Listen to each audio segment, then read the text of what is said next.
Hello, everyone, and welcome. Hello, everybody, and welcome to the first ever YouTube live stream for Ginger World Gaming. My name is Brian, the voice behind the videos here on the channel. I want to thank you guys so much for being subscribed, for hitting those like buttons, and just being excited with me about New World. Now, we're bringing this here to you live because we have a ton of information to go over. I'll move my face around the screen, whatever ends up working out and looking as best as humanly possible for you guys today. There is the dev update, which we're going to watch, react, we're going to discuss live, so be sure to sound off in the comments so we can have those conversations here with you guys today. And then beyond those conversations, there's other news posts. So there's already some hints that we're getting from this post alone. I haven't seen the video. They do the little summary. Looks like we got a brand new 2023 roadmap. I have not seen that information outside of just like, holy crap, there's a brand new roadmap.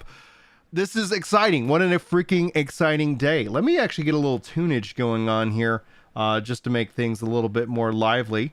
Let's go a little lo-fi, a little stream beats. And let me see here. Let's go to this computer and play. There we go. There we go. Y'all should be hopefully be able to hear that. I don't know if you can or not. If you can't hear the music, let me know. Because then I need to make some adjustments as well. So lots of things to talk about, lots of things to be excited about today. And let me also close out some of the applications that are running so I don't get constant notification sounds for you guys today. So anyway, that's going to be the plan for this live stream. If there's anything that is just mind-blowingly exciting, I'll take down my thoughts and we'll go and put those up in a video form for you guys here today as well. But all that being said, I think that's enough introduction. So if you guys want to go watch this for yourselves, you can go check out their official New World page. You can go watch their YouTube page. But let's go ahead and start by diving right in to the roadmap, seasons plus more. And let me make sure that the volume is up here, so hopefully y'all can hear it. And if you can't, let me know and we'll get that fixed. Hey everybody, welcome to the February 2023 New World Development Update. I'm here with Patrick, Dave, and Katie, and we have a bunch to talk about. It's been a while since we've been here, so I am going to dive right in with an overview of the show. Okay. We have a new thing to talk about. It's called seasons. We're taking the season model and bringing it to New World. We're going to Not surprising based off the news they already shared. Plus, as much as I hear people will comment that they hate the seasonal model of the mmorpg, it is something that I think surprisingly works. It's not about trying to hold on to you for 16 years and you never play another game. It's about inviting you constantly back into the flow of what it means to be a season. There are right ways and wrong ways to do seasons, and I'm wondering if this has any impact on a battle pass or more. Anyway, we'll let this Scott go and continue. go deep on that. We have some PvP updates to share. We have some balance changes we want to talk about. Okay. We're going to spend some time going over the roadmap. You've all wanted to know what we're planning this year, so we're going to go super deep on that. Let's go. I'm really excited. It's been a while since we've done one of these, so let's just dive right in.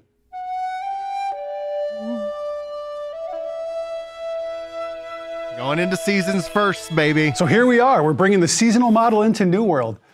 I think the first thing that comes to mind is Patrick, what's a season? What's a season in New World? Yeah, so in New World, a season is a bundle of content that is themed around one kind of coherent idea for each season. So each quarter, we're going to give players a drip of content that is a season narrative. It's a storyline that is following Grace O'Malley and her new band of mercenaries, the Silver Crows.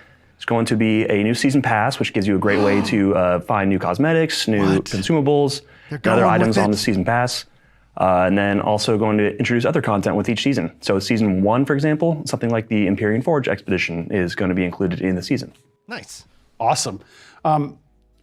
Dave, why bring the seasonal model to New World? What does it bring to us? I think it brings a couple things. One is it brings content in a regular cadence, right? Like we're creating an appointment with players. Every 3 months we'll have something new. The goal is to have a variety of things, something that appeals to all different types of players. So like every season's a good time to come back. Yep. The other thing I think it does that's really important is it gives people more directed goals, right? Like one of the beautiful things in the seasonal pass is the journey and the challenges and the activities. It just gives you a lot of stuff to do. So it's like sometimes, you know, you want to just grind out some of this stuff while you're waiting for, you know, an expedition to pop or something. And please, please, with these seasons, don't let them expire if they're going to sell it to us. Please, that's what I'm begging. That's my prayer. Yeah, I'm going to bet that it's paid, Robbie, in terms of that. Like, I think there's going to be free that's everybody gets access to, and then the season pass itself, because they talked about a battle pass and, you know, that. So I believe hands down that this is and this is not a bad thing. I think one of the problems that a lot of gamers like myself and others have talked about when it comes to Amazon, like, it is the most fair monetization structure that they have in any game. And even with, like, people were like, oh, they're not making enough money. It's like, well, like, I think it's about building trust and making sure the game is ready for them to sit here and say, hey, here's some other ways that we can monetize the game. That's not a bad thing. That's a thing that if you like the game, you're more than willing to support it. For me, like, I'm already in. I'm already sold. They've already sold me on it. Now I hope that it delivers a good thing to us, a good thing. Something like that. And I'll let you know how I feel. One piece of feedback as that we watch. received from returning players who had gotten up to level 60, had gotten their gear score up. They didn't know what to do when they came back. They weren't sure. So this is going to really give them that directed play where they can get their season pass and they can see their journey and their activities, and they can have that to kind of create that gameplay for them. What can we expect with each season? Yeah, so with each season, we're going to be delivering the season narratives. That's going to be that story that follows Grace O'Malley and the Silver Crows as you build up that mercenary group and you take on new clients each season. So season 1, for example, you're bringing in a Skye, this spear daughter who is trying to vanquish this Varangian warlock. We'll help her for the entire season. And then a lot of the season pass is going to tie into that content. So each season is going to ask you to go do content relevant to that season story. So go into the Empyrean Forge, go kill Varangian soldiers, use your new flame core items to craft cool new powerful items. I hope that they integrate experience, XP, right? Like, quests give experience. There's just experience that is at level 60 has nothing to do with it. As long as I hope there is a nice, either like it can be a very slow track. I don't really care. Hopefully it's not all like, because PSO2, I think, did something where there was like, do the specific thing to get a star to move you along the way. I think even Halo did that. Like, I hate that. Like, make it anything you're doing worthwhile, or at least like moving you along the path. And then the things that they want to send you into, make those obviously the fastest tracks, fastest ways to boost that up. Each season after that, we're also hoping to build on what we're delivering. So while season 1 has a season pass and season narrative, season 2 might have better and bigger new content for players to explore. That's awesome. Can you get specific on what we're going to grow each season? Like some things we're going to add on to them after the first one? Yeah, and we'll discuss this more in the roadmap, but high level, like Patrick said, is, you know, we want to just build up the capabilities, build up the content each season. Yep.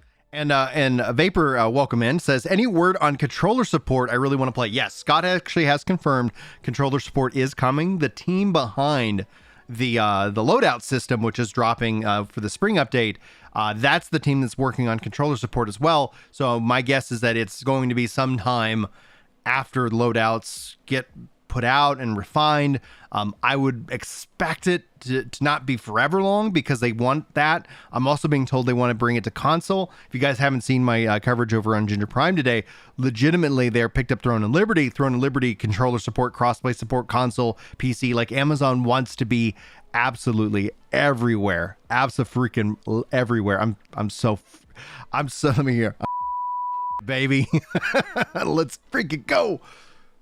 And so you've talked about the story arc a little bit. Do you want to talk about the expedition, the Empyrean Forge? Yes. Yeah, Empyrean Forge is a really fun new expedition. It's our first expedition where we're going into a Varangian expedition. So a new enemy type for players to get gear for, to fight. You're going to fight this primordial being named Befreet. She is this fiery being who uses a lot of fire magic, flamethrowers, fiery vents popping off. It's a really fun, chaotic fight. And then past that, once you defeat her, you move on to Sir Severin, this Varangian commander who's harnessed the power of fire with his battle axe, and that fight's really chaotic. And our audio team, Jed in particular, they did amazing work with the audio there. A lot of cool electronic guitar riffs. Definitely. And then between the bosses, like there's new mechanics throughout. Like there are things when we did our internal playtest, there are mechanics that I've never seen in any of our other expeditions. So that was really cool to happen upon for the first And time. the boss fights introduce a lot of new mechanics as well. For sure. And that first boss so cool. wiped everybody so many times that we knew that it was good. And one thing we haven't mentioned yet, we should mention the name, right? It's called Fellowship and Fire. And as you'll notice, fire is a huge theme throughout it, right? Like the Forge, the Imperium Forge. There's lava everywhere. The Varangian sect is called the Forged. It's a new enemy types that you'll play. And as we talk about other features, you'll see they're all tied into this fiery theme. Oh man, guys, and controller support. As much as I enjoyed it in the game, and I'm glad it has it through Steam. It's going to be amazing when it's actually native because it just takes off so many different hurdles, and I think that will end up being a huge help. A lot of players will enjoy that option. Also, just want to say again, thank you guys for the 10 likes on this live stream. It really helps them publish it out. Like hey, if people want New World stuff. That's where that's headed. So I appreciate you guys being here. Let's go ahead and continue on. Well, this next feature is not at all tied into the fiery theme. Well, it is fire. This feature is fire. But, Fire feature not tied into we've heard a lot about gear set storage. Yes, and let's talk about it. It's coming in March. Anything any details you want to share with that, Dave? I think it is a transformational feature. I think one of the best things in our game is the sort of horizontal progression, all the different gear sets you collect. It is just sort of a pain right now to have to equip them manually. This is going to change all of that. I think it's a great feature. And it does tie into seasons in one way, a nice way, is that you may be able to unlock a gear set via the season pass. Oh, that's cool. Yeah, the reward track has. Yeah. How about the new, there's a new heart rune coming. Yeah. So again, Healer tied hot rune. into the fire theme, it's called the Firestorm. Okay. It's this really cool ability where you do like this kick and it creates this firestorm. It's going to be really awesome. It's a super satisfying. Oh yeah, definitely my favorite for sure. Yeah. Well, another thing I'm excited about that is not really part of the season, but it's coming out in this release is we had the MSQ, we revamped it up through Everfall. We've now pushed that further through Brightwood and Weaver's Fen. Katie, you want to just talk about that a little? Yeah, so as you mentioned, we did the revamped starting experience, and that took players all the way to Everfall. But then you kind of went back onto what we had at launch after that, and it was a stark contrast, and a lot of folks gave us the same feedback at that point, that it was grindy, it was a lot of walking, there wasn't a lot to do, they just felt like they were going point to point, and that was it. So we revamped that piece of the MSQ, the main story quest line. So Brightwood all the way into Weaver's Fen have a new story. It's super exciting. There's different things that you're doing. There's different types of mechanics. There's a really fun and exciting piece on Vega Bridge in Weaver's Fen, which used to be kind of a place that you weren't really going often after you did the side quests. Now it's definitely a place to go and hop around. So. Yeah, the how they've revamped the story and its progression so far has been great, and that's the thing I think we'll see leading up to whether they go with an expansion or they go just like, hey, we're just going to keep going this route with the seasons and more. That actually would be a strength and a value driven to people too. Like, hey, just jump back in and here you go. And ideally, if they don't let your seasons expire, where if you buy them and you own them and you keep them, then anybody could come in and join in year 3, year 4, year 5 and be like, hey, we're going to go ahead and sell you a bundle of these seasons that you can play through, unlock the content, and so much more. Now, the Screw is saying, what about PvP? I believe we're about to get some big PvP updates. They teased it right at the start of this. And so if you guys are just jumping in now, note that we'll rehash it. I'll take it, obviously, all the information that I find interesting and break it up into a video form for those of you who aren't able to join in for this random live stream that was really unannounced. And just note that, we have, JTT just hit that subscribe button. Welcome in for these kind of events. I'll try to be covering them live for you here as a way of just kind of saying thank you so much to be able to have this more interactive discussion whenever big news is breaking for the game itself. And Nick, thanks so much. I'm glad you enjoy the content, even though you don't play New World. We'll get you in the game at some point, dude. So, from England. My mom is actually from London. So I don't know if that makes any kind of connection, but howdy from Texas. I'm super excited about that. Well, and couple that with the season story narrative that comes out, there's a lot of new for the people that like questing and that kind of content, there's a lot to do. And there's some new mechanics, some new storytelling tools that we have in our toolbox that are coming out that I think one of my favorites is the spy mission. Yeah. I had a lot of fun with that. I think people will enjoy that. So it's really It definitely fun. like brings you more into the lore than our former quest line did. We did a good job before, but now we're doing an excellent job. And I think that we're just continuing that excellence as we get into Brightwood and Weaver's Fen. So I'm super excited to hear people's feedback when this is on PTR. Yeah, me too. So we're talking about seasons coming out every 3 months. But we understand the need to, have content between that. And for me, one of the things I love is when the world feels more dynamic and there's things happening on a monthly basis. Katie, do you want to kind of talk through some of the events coming up? Yes. Sure. So along with this first season, as you said, we're going to be rolling out content. So it's not on day one you're going to see these, but we have some events that we have tied to the season. So we have the return of the Rabbit's Revenge. Yeah. So you're going to get to take down some corrupted rabbits, which, as you know, I believe that taking down Stanley is a bummer and it's murderous. And yeah, it's monsters, okay? Not to me. Monsters. But corrupted rabbits, that's okay, right? Because they're in their own kind of hellscape. So you're just taking them out of their misery, and you're also getting points for the seasonal reward track, to be quite honest. So awesome. You have that one coming out first. And then last year we had the Summer Medley Fair, which was a world-changing event. For this spring event, we have another world-changing event where you're going to get to go out, and instead of seeing like maudlin bugs like you see in the summer, you're going to see these wispy blooms. And they're pretty dangerous. So if you happen upon them, just be aware that danger lurks with the Springtide Bloom event. And then after that, because we aren't finished yet, we have Fury of the Spriggan, which is another smaller event, but it has good rewards. And I think people are going to be really excited about this, like mega boss Spriggan that spawns at the end of it. Yeah, one of my favorite of the three things that is the set pieces built for the Springtide Bloom are, I think they're just so cool. So cool. They bring in all these awesome, spring pastels, and it just really sets the mood. And that little village I think it's one of my favorite Definitely. things we've built in the game It's since super launch. bright and colorful, and when you're in like zones that are maybe not as colorful and you happen upon one of those, it's so bright and fun. My favorite is actually Fury of the Spriggan because you can just happen upon that. Like you're just running throughout the world and you see this like cluster of trees and you're like, what is this? And again, danger, murder, it's just lurking for you there if you show up by yourself. But if you bring your squad with you, if you bring your group, you can totally take things out. It takes you have to go around and like manage things. So it's not just go in and death and murder. It's like go in and make sure that you're taking care of these actions first. I don't want to give too much away. Make sure you're taking care of these actions first, and then you can start murdering, and then a big boss is going to come and try and get you. So it's just it's so much going on, and it's a lot of fun. I think it's going to be super dynamic and interesting. Me too. It's all going to be fun. Yeah. So let's talk about the Seasons Pass a little bit. Okay, Season At Pass a high time. level, we have 2 reward tracks going, the free one and the paid one. Yeah. And I think one really important thing to get across here is no content is blocked behind the Season Pass. The Season Pass is only access to different rewards. Dave, do you want to talk about that difference a little bit and how we're thinking about it? And the obvious question is this going to be pay to win?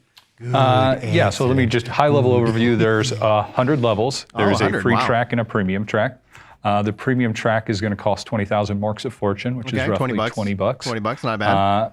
And you get rewards at each level. So on the free track, you have a variety of things. There's a skin set, there's in-game items, there's various boosts. There is some marks of fortune earned back on both of them. Interesting. Okay. The premium track generally just has more of stuff. So it's an optional to get another roll. There's some things that have different visuals to it, right? So the Inferno chests, for instance, versus the regular chests have an Inferno visual to the weapons. And there are some slightly better roll odds there also. So, but like you said, there's nothing exclusive to the premium track or to the free track, right? Like this is just another way to get stuff in game. And we feel like, if you spend the time to level up and engage in the Season Pass, you deserve to be rewarded for that effort and time. Anything you want to add, Patrick? I just think one of the strong suits of the way we're handling the season pass is you're naturally going to progress it just by playing New World. So we're really pointing you at content that's season specific, as you guys mentioned earlier. We're going to send you to the Empyrean Forge, to those Varangian POIs. But outside of that, through the activities card in particular, you're just going to gain season XP and progress your pass. So it's a great way to be rewarded just for playing the game on a daily basis. 100%. Now on that, like that was one of the concerns I had, Brian, earlier, where it was like, don't just make it to where these 3 activities are how you progress, because that will get very, very frustrating. Make it to where however you're playing the game is progressing you. It doesn't necessarily mean that how you're playing the game is the most efficient way of getting down that track. But still, like, just don't punish the player who wants to gather, who wants to craft, who wants to just enjoy the game the way that he wants to enjoy, or she wants to enjoy the game, because that in and of itself, I think, is when you see gamers and developers try to incentivize a specific way of playing, not that it can't be efficient, but a specific way, then it's like, man, like you have all this content that goes completely ignored, and then you end up changing culture, and that doesn't necessarily be, not something I tend to agree with. Sorry to interrupt, but like that was exactly my experience. We were in an internal playtest, not playtesting the season pass, but we were playtesting something else, and I kept getting the pops that were like, "You're gaining progress," and I was like, "I am? Mm-hmm. Cool." So then I was like, "What else can I do?" And so this hour-long playtest turned into a 3-hour me trying to make progression on a season pass, and I was like, I got to get back to work. Hold on.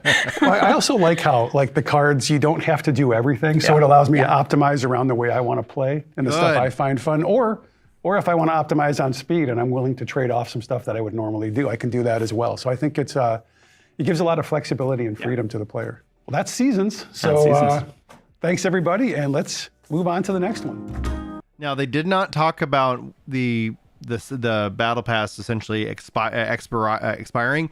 When that happens, it's artificial FOMO. That's that fear of missing out. That it actually makes me. That's one of the reasons why I get burned out of Destiny so easily, is because it's like, all right, I'm not going to come back now and play because there's really not going to be much that I can do. They didn't say that it doesn't, but they didn't say that it does either. I will lean into now thinking, because of the aspect that there is Marks of Fortune on both the free track and the premium track, that I wonder, man, that's gonna be interesting to see when they show that off. So we'll have to talk about that in more detail here in the future.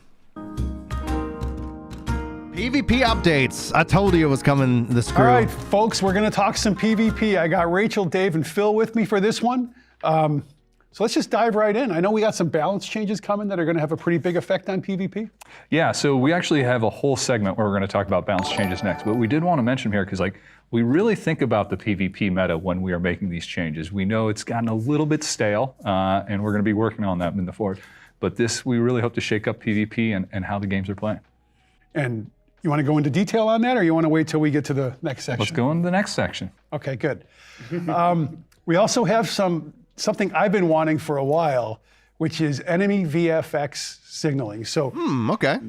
How many times do you run into a heal circle and it's not a friendly? And you're like, so we're putting a red circle around the enemy one, so you'll know. Stay out of that, especially if it's like a firebomb or something, or run into it if it's a heal thing, if it doesn't have that red circle. I think this is going to make war a lot more clear. It's going to be, I think it's going to make the game a lot more readable and fun. I'm really excited to get this one in. Beyond that, we have some things we're working on that some of these we're not committing to a timeline yet, because they're just, it's hard to predict exactly when they're going to land, and some of these you will see on the roadmap when we get there. The first one's cross-server OPR. Yeah, I'm so excited for cross-server OPR. Like, actually being able to queue faster, see new people, like it'll be a good time. Yeah, for sure. I'm really excited. That's not the only OPR change coming, is it, Dave? Yeah, so when we add cross-world OPR, we think it's a good time to make some refreshes to the OPR. So the big thing is the scoring, right? Like, I think right now scoring is too focused on damage. We really want to focus the scoring around defending and capturing points. Nice. So that is going to be one big change. There's also going to be some changes to the fort. We want to make the doors a little bit more resistant to pierce damage, so those nasty ranged players can't take down the doors. Siege stuff around the fort, especially middle fort, will become a little stronger. And just to kind of jump in here, because JTT talks about cross-server expeditions would be amazing. They have confirmed that is coming. Same thing with other content in this game. But the first thing that gets cross-server is OPR.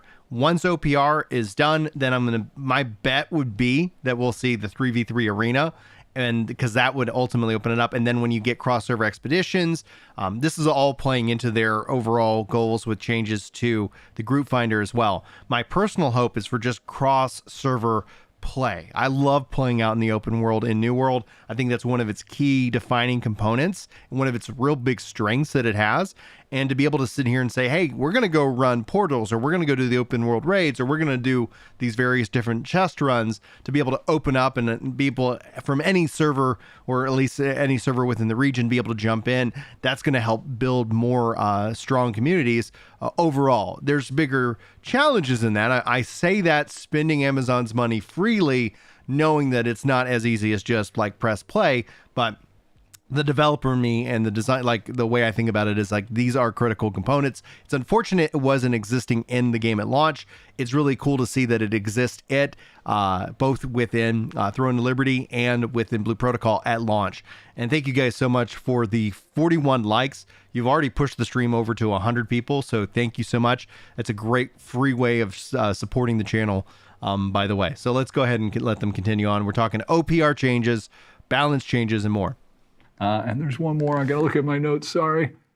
Oh, Baroness. So we also are going to we're experimenting in our playtests with putting a shield on the doors that prevents ranged players from sniping the Baroness. So, but anyway, we're still working on the ideas to sort of refresh and update some of the mechanics when we make it cross-world.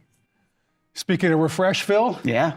I know people have been asking for some updates to the PvP reward track. I've heard a little bit about it. I think there's been a few mentions. So what are we doing there? So we're making them a lot better is the high level.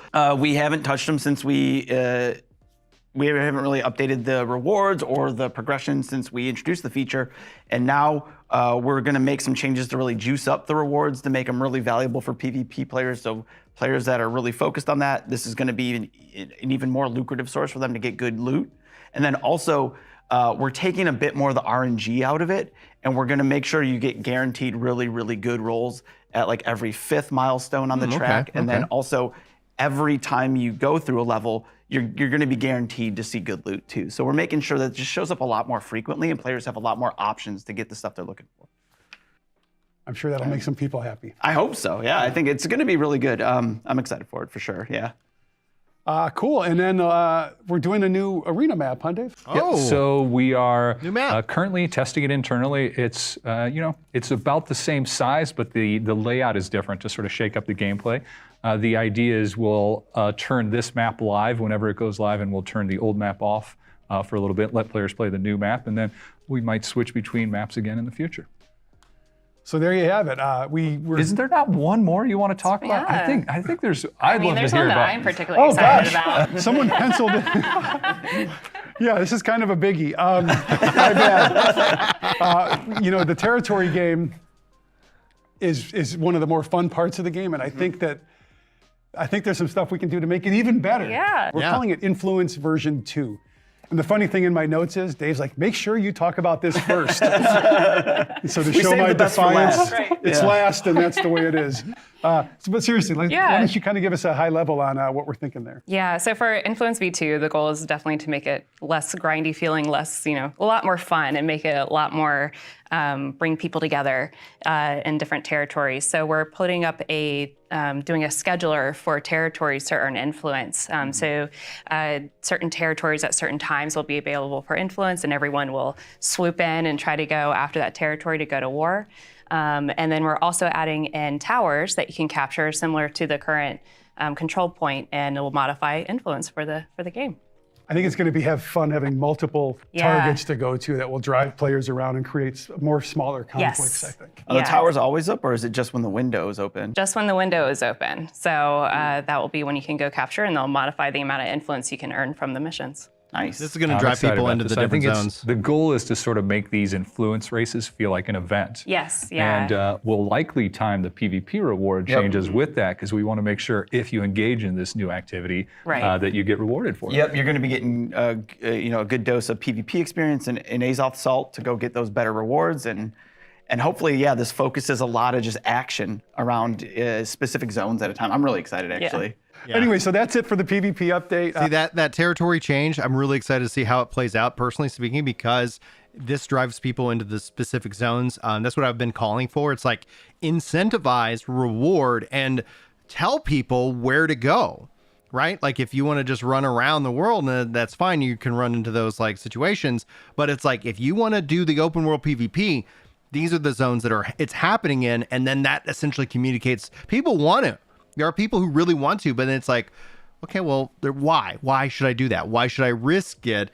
Do we just shout, hey guys, let's do some open world? Like it, make the game work in that way, make the game incentivize that way and stuff like that. So, and yeah, we're talking in chat right now about my comedy channel, Ginger Prime Comedy. I'm a stand-up comedian. I have posted up my first set up there. My next one's up. I'm going to warn you, it is adult themed, and I have a lot of dark, like I find a lot of things funny in the world. But I have a lot of dark humor. A lot of it's really based in true things that have happened to me. I was telling an interesting story, not related to this, but I was talking with Ninja Blevins and Chris Blevins like on about it, and I was telling them some of the stories that have happened to me, and they looked at me kind of shocked. They're like, "How are you alive? Like, why are you alive right now?" And it's like I never really thought about how like what I've been through in terms of life, and just how like I kind of say like a part of learning to be alive is learning to love getting kicked in the nuts over and over again. And anyway, so it's like that's a part of the humor. So it is a dark comedy. There's a lot in there. The next set will surely get me canceled, but I don't care because it's funny, and that's really the most important thing. So be sure to go into that. And then this goes. I think the roadmap, from what I saw, I have not gone into it, is all about. It actually goes beyond. It goes into this fall. So anyway, yeah, be sure to check it out. The one thing I learned is that having notes doesn't make me cover everything. So anyway, thanks y'all for coming, and let's jump to the next one.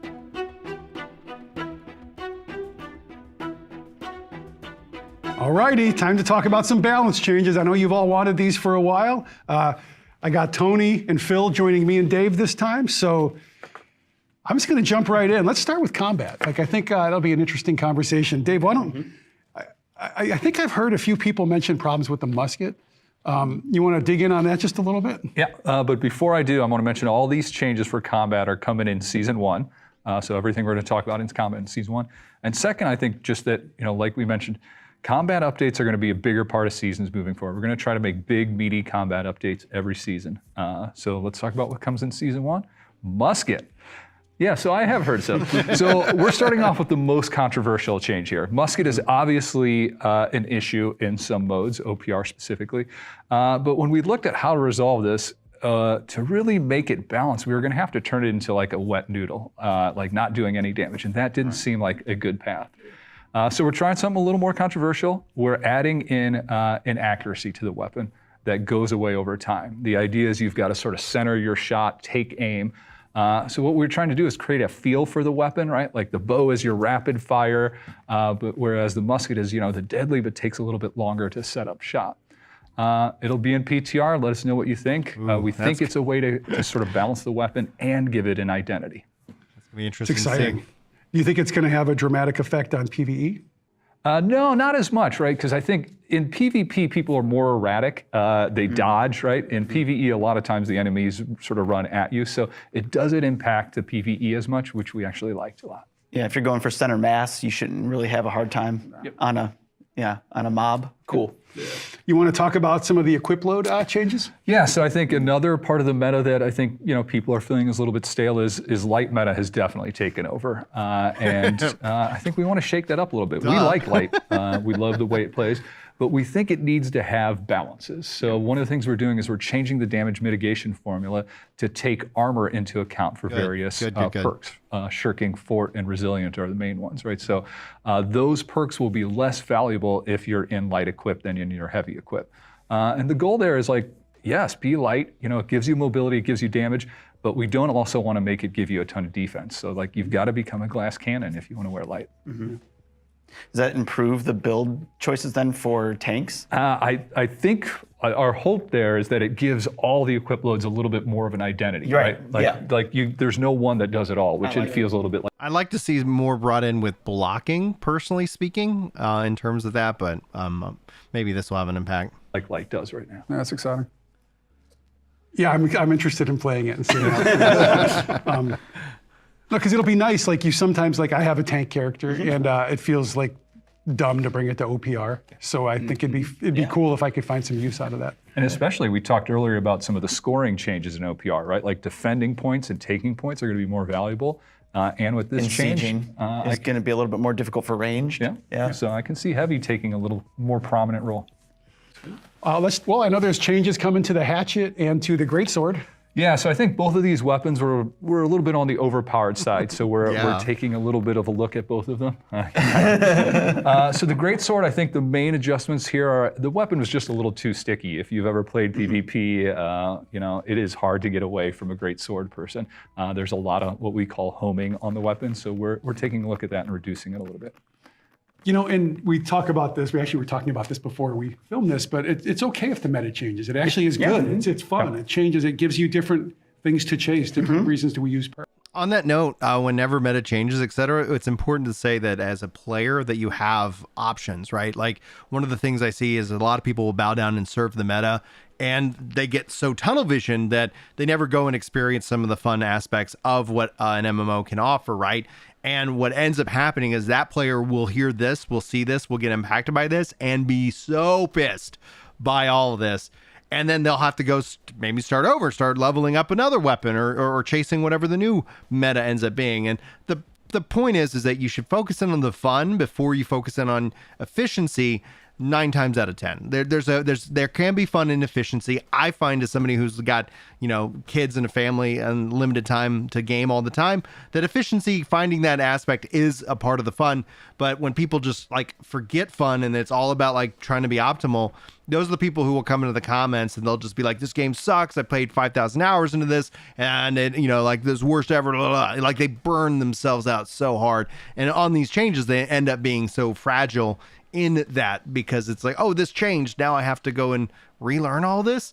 I find that a part of the fun. I find the fact that as an MMORPG, it's all about change. Change is a core component to these games, personally speaking. And thanks, guys, for the 54 likes, by the way. Yeah, that keeps going on up every time I seem to say something about it. Dadgum YouTubers, man, cringe with the likes, baby. So exactly. It's exciting. Yeah. Get you thinking. And then Hatchet, I think, the Defy Death is a little bit strong. We are finally taking a look at that. There will be changes there. No get out of jail free card with this weapon anymore. My death ratio is going to go through the roof. I'm a Hatchet user in Expeditions also. Gonna. So. Yeah, because it's so good now. From bad to worse. Did you already cover the range PvE, or is there more you want to talk about? No, there's more there. So the big change in range PvE, we've alluded to this, like they're not really super viable in Expeditions and high-level mutations right now. So one of the things we're doing 2 things. One of the things is we're increasing the power of wards with ranged weapons. So specifically for that high-end, sorry, I meant Banes. Yeah. When you're tackling, those high-level expeditions, you're going to have the proper Banes for the expedition. If you're going in with range now, those will be more powerful to sort of compensate for it. The second thing is we're also removing the elemental, what are those called? Affixes in mutations. So that'll help the various, the fire staff users when it is fire week, like, they sort of get cut out. So that'll help them also. Well, this next one I'm really excited about. Like I said, I play a lot with a tank, but when Fresh Start started, I decided to go full mage. And the fire staff changes are... Yep. So this is one of our first of what we're calling a playability pass. It's sort of like a light rework of a weapon with the fire staff. We love the fire staff, and I think it's just gotten a little underpowered, and the meta and how it's used is a little bit boring. Maybe not boring, but played out a little bit. So we're making some changes to that. It's a rework. It's going to be on PTR. Play it. Let us know what you think. And I think, our goal will be to do something like this for, maybe a weapon every season or some sort of cadence like that. Cool. Well, we're also, balance isn't just hitting combat, it's also hitting crafting, which is why these guys are here. Crafting balances. The first batch we're going to talk about are all for season 1. Yep. And then we might touch on a few things we're doing in the future. So Phil, why don't you just take us through some of the changes? Yeah. And I have to note that he had to copy me and get a card, but we'll let it slide. This guy reads off a card. I think we're approaching a bunch of cool balance changes in season 1 for crafting, focusing on XP gains, more control for crafters, and just some general quality of life improvements. And so the first thing I want to talk about is the XP gains. We introduced first-time craft bonuses last year, and we were taking a look at that. We think we could make those a lot more, meaty for the players. So what we're doing is we're changing those. Right now, they give you a double bonus on the first time you craft anything, you get 2x the XP. We're upping that to 3 times the XP amount for anything you craft now. And I know there's some people out there being like, well, I already crafted so many things. What about that? We're going to reset those bonuses for all players when we release this update. So everything's going to get reset. You will get if you Hold on, I'm sorry to pause for just a second. Hey, Jacob, joined the Soul Nation. Thank you so much for that support. I cannot thank you guys enough. Enjoy your badge, your emotes. I believe we've got it set up with the special role in Discord as well. Saying thanks so much for the fantastic content and being so down to earth. I feel like I'm talking with you and listening to your videos. Dude, thank you. I mean, that is high praise, and it really does mean a lot to me. That support is amazing. What we'll be doing also is that for the members, we'll be adding in their names at the end of the videos as well as just a kind of a thank you here on this channel, focusing it on New World content specifically. So thank you, Jacob, the first member on this channel. So anyway, and thank you guys also again for just being here. Your support, your likes, your comments. It's really why I love making content. already crafted something, you can go back and get your first time craft bonus again. It's going to be worth 3x. Yep. And so that's going to be huge. And then we've got some other changes coming as well. So Tony, tell us what's coming for Arcana and cooking. Yeah, so we took a big look actually, kind of across the board. Okay, and we I'm more of a there were cook few here. things. One, with Arcana, we felt like when you would combine moats, it didn't feel rewarding. The XP was super low. Yeah, so we went through and actually moved all those up a tier, so those feel a lot better now. And then cooking was another one where you would go in and you would just make a whole bunch of basic meals, and that's how you would level it. And there's like all this really interesting, cool food to craft, and there was no point in crafting it when you were leveling, at least. So we went through and redid the XP leveling structure for all of that. So awesome. when you go through leveling cooking now, it's going to make more sense to go through and actually level all of the individual meals than just make a whole bunch of basic meals. So it feels a lot better to interact with that system. Did you reset everyone's cooking to 0 so they can do it again? Absolutely. Let's go, No, baby. but everyone's going to get their bonuses though too on top of that. So cooking is actually going to be pretty fun to go through, and hopefully you get a little bit more of that fantasy. All right, so pro tip before this update rolls out, be sure to craft as much as you can on all these items so you can double up that bonus. You can get it now, and then you can get it once the update goes live. Just a pro tip. Fulfillment of you're actually cooking. You're learning and doing all the different recipes, and you're not just making sophisticated meals instead of buckets of slop. Yes. Yeah. Yes, the 3,000 meals just to level. Yeah. I'm really excited about those changes. And then for control, we're introducing the ability for bags and tools to support scarabs and stopwatches. So this is basically going to give crafters who want to craft bags and tools just absolute control over the outcome of the craft, pretty much. You're still going to have a little bit of a window of what's that final gear score going to be, but locking in all the perks and everything else is going to be really, really tight on those items. Yeah, I think that the additional control there will go a very long way.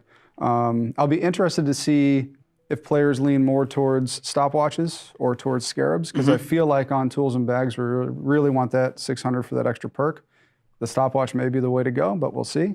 And then on the same topic in terms of control, the other big change that's actually coming is we're no longer, when you craft procedural weapons, going to scale the level requirement. So if you make a star metal sword, it's going to be level 40. So even if you put a bunch of resources in to crank up the gear score, it still requires level 40. I think one of the big points of frustration has been, I'm trying to make a buddy a tanking set, so to speak, and I put a bunch of stuff in it, and now it's 8, 12 levels above where they're at, and then they can't use it. Well, now they can, and hopefully it'll make the low-level crafting feel a little bit more usable. Yeah, cool. I think you skipped on the XP adjustments. Oh yeah. My pet request, my favorite one. Or did you? Oh, just that's not get to it? that's coming. Coming. In the Okay. future. I just want to make sure we don't miss that. Okay, That's no important. problem. Yeah, we can circle back on that one. We'll for sure. circle back. It was mostly from the players, though, right? Yeah. And Scott. The players will love it. I firmly believe this. We'll save that one for right after this because I do want to talk about the quality of life improvements too. We're delivering for crafting. One big thing when you're bulk crafting and you have to go back and reselect the material that you want to use each time, we're eliminating that so the game will now remember the last material you used when you were crafting something, so you don't have to go back into the drop downs and reselect everything again if you want to keep rolling with the same mats. So yeah. So that'll be a huge thing that just save a lot of clicks when you're crafting. And then Tony, tell us what's coming with like ammo and tooltips and an adjustment to the coins. So yeah, so ammo is an interesting one. Oh, no. Personally, it would always drive me absolutely nuts running an ECR and getting iron arrows and iron bullets, and I'm like, why am I getting? Why? I don't Scott understand. loves that. Scott, How many videos have I sent you guys? of like, look, another iron arrow. Oh boy. So now that stuff will scale. So depending on your level and where you're at, you'll get all the way up to orichalcum ammo. Oh, nice. And Okay. I think that's going to be. It's just even when I was testing it locally and I saw it pop up, it was just like. Oh, feels great. That's how it should be. So that is that's what's coming for the ammo. Wooden coins. So wooden coins is another one. That was actually a really big point. So we got a new dashboard, and it's going to get kind of nerdy, but we got a new dashboard that shows us how much stuff is coming in and how much stuff is just not being used. And wooden coins was so far up there, it was just like a huge alarm, so to speak. And so what we're going to do for the short term is wooden coins can be used now to make charcoal. You'll get an accelerated rate out of charcoal, and you'll actually be able to do something with these coins that they're just sitting everywhere. So why not just chuck them and burn them? Yeah, you can. I mean, you use them for your heart runes primarily. You do, but there's just so many of them. You always need charcoal too. You do. Yeah, and, if you're crafting. And so if we can get More wooden uses, coins to at perfect. least be somewhere near basic wood, that would be great. And then we're going to do some more movement on those things down the road to see what else we can use for utilization and whatnot. So that's on the wooden coin side. And then what was the third one? Tooltips. Oh, tooltips. Yeah. So tooltips is another one. I feel like when you play the game and you get some resources, sometimes things seem maybe super valuable, maybe they're not, or you don't know where to go get more of them. And so you either have to go hit up, a website or whatever. And so what we're doing is we're looking at adjusting the tooltips to get their locations and where you can find these things, right? And so if you were to see Tarragon, for example, and you're like, well, I don't know where to get that. And right now it's, reek water and brimstone. But now you can just look at the tooltip and you're like, oh, this is where I need to go, and now I can go get more. And Should help for better. It just makes it easier, right? Because you're like, recipe hunting. I have 3 of these things. Do I use them or do I not? Now at least you know where you can go find some more of them. So Yeah. Should help. I like that. yeah. Okay, and then we've got a couple other features. So we're not stopping there for what it's worth in season 1, but we have some other things planned for season 2. Yes. We are going to be making some fishing improvements that we're going to be landing in season 2. yeah. Generally about usability of the materials and a little bit of the loot that comes from fishing. All right. But then also on the XP gains, we still want to find some other ways we can push that a bit further. Yes. Mostly relying on the quality of the materials that you used should, logically help get you a little bit better gains through crafting and stuff. So we're going to be introducing even more ways to help players really get to level 150 a lot more smoother than they can too in trade skills. And the 3 times craft bonus should help a lot, but then we're also going to continue to improve that a bit too for season 2. But let's just kind of explain this one a little bit, because Yeah. when you're this one gets me, and I'm really happy we're making this change. I've been pushing for it. Currently, when you are crafting, let's say, an orichalcum axe, I can change all my secondary materials from layered leather all the way down to coarse leather, and there's no penalty for that on the things. I'd rather get a bonus for it, or I could go at lower levels if I want to use higher end materials, give me more experience and make it reward for me. So we can turn all of these things into bonuses to make you actually think about the materials you're using and fulfill that feeling or that emotion you get of being a crafter. Because right now I feel like I'm being dirty. Right. It feels like I'm cheating. Because if you're just bulk crafting to level, right, then it's and you're hoping for a good roll. I mean, yeah, adding those materials helps you get a tighter gear score range, but as a crafting fantasy, right? You're like, oh, I'm using runic leather and all these cool things, and it's like I should be learning more. you should be, Absolutely. You're more masterful. And I think the other side of that one too, right, is even when you're done leveling and you're using your Asmo or your runic or whatever, now you're getting more experience towards aptitude. And I think that's a huge win. Yeah, as that's well. gonna be big It too. is fun rolling that. It is. Yeah. So even that's a great call, Tony. So even when you're capped 2, it's still going to be a lot more. There's still a point. So in season 2, like this is still takes a little bit more balance and work on our end, but that's a big change that we are working on for season 2. Well, we're hoping for season 2. We're not committing yet, Right. unless you are. No, Unless you are, yeah. I like a Gonna soft work late, commit on gonna it, work but no, it is a high priority for us, and we are working on it. Cool. Yeah. So that's our balance changes. It's a lot, and Dave touched on this on his section. We want to be a lot more active, especially on the combat balance changes, and have make sure we're pushing that meta around. I'm really excited about that. So anyway, thanks y'all for coming. This was a lot of fun. This was fun. And, now we're going to talk about the roadmap. next. Roadmap time, baby. Let's freaking go. Dun, dun, dun, dun, dun, dun. I love the music in this game, dudes. Hey everybody, here we are. We're ready to finally share the roadmap with you. I got Charles, Dave, and Katie with me. And before we gave you the high level on the roadmap. This time we're going to go super deep. I do have to give the software development disclaimer that says this is a roadmap. This is a roadmap. I could, like anything could change. We're good. Like we're committing to this, and then there's things that aren't on it that are hidden that, we don't want to like fully put down on paper yet. The roadmap, guys, as a reminder, is them trying to continue to build that trust with us, right? Like, hey, this is what we know that we could do from a development. I'm a software engineer as a profession. So them doing their various different like all the things they say really kind of like resonate. And I think they're really handling this in a very, very good way. Despite what the internet and people who want to complain on the internet like feel, like the reality is like this is a good team. This is a solid leadership team, and they are doing really, really well. Not a guarantee. So these are what we believe we're going to build, and we feel pretty confident. But we like to leave, you might come in with suggestions, or we might learn something and make some changes. But overall, our schedule shows this to be true. Agile development methodology 101 right there. I'm not going to spend a lot of time on Fellowship and Fire. We've talked about that for this whole session. So let's just start with the summer season 2.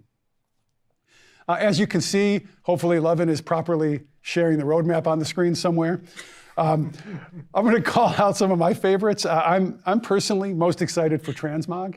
I think we have so much cool gear in the game, and I don't know about everyone there, but I got on the Fresh Start server, and everything that I liked going back to the beach apparel is now in different storages, and I'm saving it all for this. I don't know, what do you all think? I was gonna say there's so much gear like across the whole game. I think we have like 700 or 800 outfits at this point, and a ton of outfits that you just sort of pass by quickly. And now you can show that stuff off. You can express yourself a little more. I'm just imagining Scott expressing himself with that brown dress that you get when you just come off the shipwreck. Hey, whatever. How about another cool one is the seasonal trial, 10-person event. So we talked a little bit about how we want to expand seasons over time, and the seasonal trial is our first new feature that we're adding in season 2, and we'll continue to add new features. It's a huge PvE battle. It's a 10-person. It's going to be using our new raid system, which I think is Super very exciting. exciting. So it's a boss battle with some waves beforehand, and I think people are really going to enjoy it. Yeah, and this is something you may see another one down in the future. How about the Sandworm Elite trial? I love the sort of hints we sprinkled, maybe bigger than hints in Brimstone, right? The big sandworm. It's kind of a huge hint. And then the quest at the end, but you're finally going to get a chance to fight the sandworm. And as we've talked about, this is one that we're going to tune to make really, really hard. I want this to be sort of like our highest end PvE content. We've talked about people should struggle to beat this, and it should not be something they can do on day one. Yeah, I think people tend to get frustrated with some things, but I think the reward, the it feels really good when it's taken you multiple tries and to overcome it and to figure out the right strategy. I'm looking forward to that. I'm And hoping that these we two can jump things in on that. are where we start stepping toward that raid content in the game, and we want to get like really good at making that content. I feel like we do a good job on our expeditions with the 5-player. Now let's just up that to more and more players and make the rewards come along to match. Other call-outs, a new heart rune every season I think is really fun, and that's going to give you a way to change up your gameplay. I like that. New heart I'm rune really every season. excited for Cross-World Outpost Rush. We talked about that earlier. I think that's going to change the game.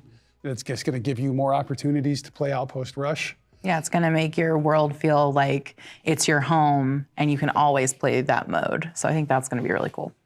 And I mentioned this earlier, but the more seasonal events and those monthly changes to the world make the world feel more alive and dynamic, and it just varies gameplay. All right, so that takes us to fall, where things start to get. Yeah, and chat's talking about Sandworm. Yeah, that's the new raid. You see them out in Brimstone Sands, and there's also updating it to to that. Now, am I going to do the Destiny 2 World first? I don't know. I doubt I'll be first, but we are actually doing a community game day on March 11th for Destiny 2 Lightfall and jumping into the raid. If anybody wants to join in, be a part of the Discord and all that. And actually, this Saturday is community game day. We're jumping in back in on New World. Going to be trying to knock out some more weapons and doing maybe some mutation runs or hack OPR, like really whatever you guys want to be a part of. Be on the Discord or check the link in the description for the Twitch, because that's where typically more the grindiness of it. I'll be covering events based over here on YouTube, but the more daily, day-to-day grind stuff is going to be over on Twitch, so be sure to follow that. Get pretty interesting. Fall, baby. Not only are we releasing a season 3, but drum roll, please. We're announcing an expansion baby! now. This is a big expansion for the game. We're going to have a new story. We're going to have a zone completely transformed into a new zone with new enemies, new biomes. It's going to be completely different. We're going to have a new expedition. Pause. I'm trying to do a dramatic pause. Mounts are coming. Mounts, baby, yeah! It's going to be a blast. I cannot wait to get mounts out there. We have a new weapon coming out and a new heart run. This is going to be a big deal for us. Absolutely. It's a moment for the game, and I love that it all comes together to create this really cool experience. It's a dynamic world. It's changing. It tells the story of the world. It tells the story of our enemies. It's very exciting. Yeah, and the art team is they're not taking this challenge lightly. It's going to feel very different and sort of new to the game, which is exciting. Yeah, we don't want to talk too much about it right now. We're focusing on the message around our early seasons, but we're really the team is pretty excited about this, if you can't tell. All right, and I don't want this to be to go down, but this ends on season 4, where I think we have a couple big things coming in. I think the season trinket is a big one. If you want to talk about that, Dave. Yeah, so season trials and the season trinket, so we're going to take the trials that we introduced in season 2, and in season 4, we're going to add mutators to them. And the secret sauce here is the trinket, which is this new item that we're going to add. It's sort of like a quasi-reset each season that you power up, and you use those powers to sort of combat the seasonal affixes and challenges we throw at you. So those two features are going to tie in together, and we hope create a pretty cool loop for players.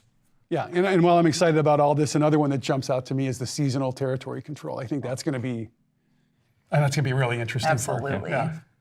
Oh, there's the roadmap again. there's the We'll roadmap. go through it in more detail. And that's it for our show today. So first off, thanks to everyone for joining us. And as far as everyone out there, we would love to hear from you. We're going to be doing a Q&A here in a few days. So if you have any questions, send them our way. I would be really excited to hear what you think on seasons and your questions around that, since that's stuff we're working on, immediately. But love to hear from you in all cases. So thanks a bunch. Later, everyone. Great video. Great freaking video. Oh, hell yeah, guys. Okay, so I saw I was like, oh, new roadmap. I didn't read it before. I wanted to watch the video itself. Let me see if I can move my little camera here. And let me shrink myself. Whoa, hello. I'll put myself right here, so that way y'all can see everything that I can see here on the screen itself. And so, yeah, Spring, Fellowship of Fire, Seasonal Story, Gear Set Storage, New Expedition, New Heart Rune, Seasonal and World Events. MSQ updates, the colored enemy outlines, AoEs for PvP, balance change, and season pass. So this is where they're finally starting to introduce that. I think that's a good thing. I would prefer if they let you keep the season pass and grind on it whenever. That's going to be feedback that I'm going to keep providing to them, but we'll go from there. Summer Season 2, Blood of the Sands, Season Story, Transmog, the Seasonal Trial, 10-person battle, Sandworm Elite Trial, Raid Groups, New Heart Rune, Cross World Outpost Rush, Seasonal and World Events, Balance Update, Season Pass. So what we actually getting more from what they shared with us in the original roadmap. So this is much more detailed. We do not have dates on this, but they were talking for March. So the PTR will be up. We're going to kind of get a hands-on test on it. So when they say March, I'm thinking the end of March. But anyway, Summer, Fall, Season 3, MSQ, perk balance updates, seasonal and world events, territory influence updates, season pass. With the expansion, new story, a zone transformed, new expedition, mounts. I'm guessing on the zone, guys, as that would be First Light. They talked about them doing some work on First Light, and we haven't seen them push into that. New expedition, mounts, new weapon, and weapon in singular. This is probably the focus weapon. New heart rune, and gear score increase. So this is not our level increase. This is a gear score increase. We haven't seen that happen for a while. So note, just kind of file that in the back of your mind, which I'm fine with. I think if they continue to push levels, that would be something where you end up breaking so much. Like you don't have like vertical level progression, especially when you look at WoW and Final Fantasy 14, like WoW had to claw it back. Final Fantasy 14 is barreling forward, but I bet they're on the same trajectory as WoW, and we'll have to claw those levels back, and that will not feel good. Winter, Season 4, Seasonal Story, Seasonal Trial with Mutators, Season Trinket, MSQ Update, New Expedition, New Heart Runes, Seasonal World Events, Cross-World Arenas, and Expeditions, baby! Yes! So we were just talking about that earlier in chat. Cross-World Arenas and Expeditions, Seasonal Territory Control changes, and then Seasonal Pass. This is a satisfying roadmap. This is a very satisfying roadmap for me. I'm very excited to see that. So you see a season pass in each one of these. $20 is going to be the cost of the season pass. There are marks of fortune and things like that on it. We do not yet know if it expires, but you can progress on the season pass any which way that you want. And Mr. Worldwide Warrior Light dropping a $5 super chat. Thank you so much. We had Hey Jacob is the first channel member here on the channel, and Mr. Worldwide is the first super chatter here on the channel. So thank you guys so much. So I have seen super thanks in there, but it's YouTube. They do the live stream thing in a very, very weird way. Also, guys, thank you so much for the 75 likes. That's huge for me. So thank you so much for that. Okay, so does anybody have any questions over the roadmap? Is there anything I can kind of help clarify or at least give more thoughts and impressions on for you guys? Feel free to sound off. We can come back and jump into that, especially as we work with the delay in between me talking, etc. And this essentially just kind of summarizes everything they're going for. Let's jump into Season 1, Fellowship of Fire. So the public test realm, this is when it looks like it's going live. Let's see here. What date? PTR opens on the 23rd. I was wrong. I called it wrong. I thought they were going to open the PTR after the Legacy of Crassus event, but now it looks like that's going to be going on around the same time. So we can actually finally go in and play around with it. Magic range weapon availability, PvP balances, new seasonal story, the Silver Crows. I'm looking forward to that. And again, you actually get access to all the content. It's just the reward track that is what you're buying. You're not locked out of the content, which is going to be really great to see. Make a good notification. See, that is now improved for players. Claim social offerings. Okay, that's cool.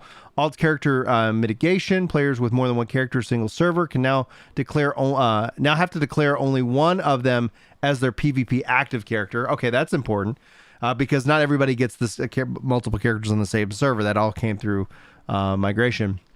The new Forge, new Heart Room ability, the Firestorm, rolling PTR updates. Do they talk about? They don't show off the loadouts, and then it's just the FAQ. Okay, so there's not too much detail in here that we've already not seen as a part of them. They're just kind of highlighting the things they've already shared with us, and then we just talked about. So I'll try to do a summary of everything we know, and go over the PTR changes as well. But check out this freaking artwork, dude. This team is doing so freaking good. Let me take a second and just review the chat. You can explain. Can you explain Gears to Storage? It's essentially it's like building in a saved loadout. So like you want to have a tank, a fisher, a healer. Like it's just about equipping the set as opposed to like individually worrying about items. Now we don't know in more details, but that is coming on the PTR, so I'll be able to actually go hands-on with it, give you guys those updates. So here is our reward track for what is in the season pass. So you have the free tier and the premium tier, and so that as you just progress by doing whatever, it looks like here, it's in this case it says ends on 125 days. Journey and activity cards, interesting purchase levels. Yeah, they're going to sell you levels. That's not a shocker. That seems very, very standard. You can see the season pass listed in the main menu. I think they need to add in the leaderboards into the main menu, but we'll have to wait and see how that goes from there. What else do we got in terms of the screenshots as well? You can see like it goes up to level 100. Lots of rewards, premium, free, activity journey, nothing too descriptive, free track, etc. Season XP, the season journey challenge activity card gives players season XP. Season XP can be gained through other activities, quests, faction missions, town projects, expedition bosses, outpost rush, arenas, and more. So you can do that. The season's journey. Okay, this is cool. Chapter 1 through 5 and various different challenges that I guess reward that seasonal XP. So it basically gives you ways to going in and getting even more of that. I'm wondering if the chapters unlock as the season progresses, right? Like, I guess, I could probably spend some time reading, but I'll spend that time reading, here in a little bit and try to break it down in more detail as opposed to just me reacting to it. Season challenges are the most difficult objectives each season. These can prove more difficult, but the rewards are higher than the seasonal journey. And then you can see activity stamp card. Interesting. Kill 10 enemies with magic. Okay, so like, oh, this is cool. Stamp the card to earn 250 season XP. You can see all your different stamps. Fill a line to earn 400 season XP. Oh, this is cool. Oh, this is really cool. Yeah, and I'm Syndicate of on Orphanerfru, Orafina, specifically. Season 1, Fellowship of Fire. And then again, it's going through what they covered here on what's coming to the PTR as well. And then, Rabbit's Revenge coming back. That's going to be exciting. Springtime Bloom event is going to be the first time they introduce this. And Fury of the Spriggan event as well. I would love to see some PvP events, but I know that they're doing some PvP changes and more. So hopefully we'll start to see some of that being kind of brought in along with all of these different changes as well. Holy crap, guys. This is a massive day. Like, this is so massive. There's obviously a lot of information, right? And unfortunately, I do need to wrap up and get back to work because I was taking my lunch break here. And this is exciting stuff. Expansion confirmed. So much confirmed. And season pass, like these are the things we've been wanting to know more and more about. And the PTR dropping tomorrow.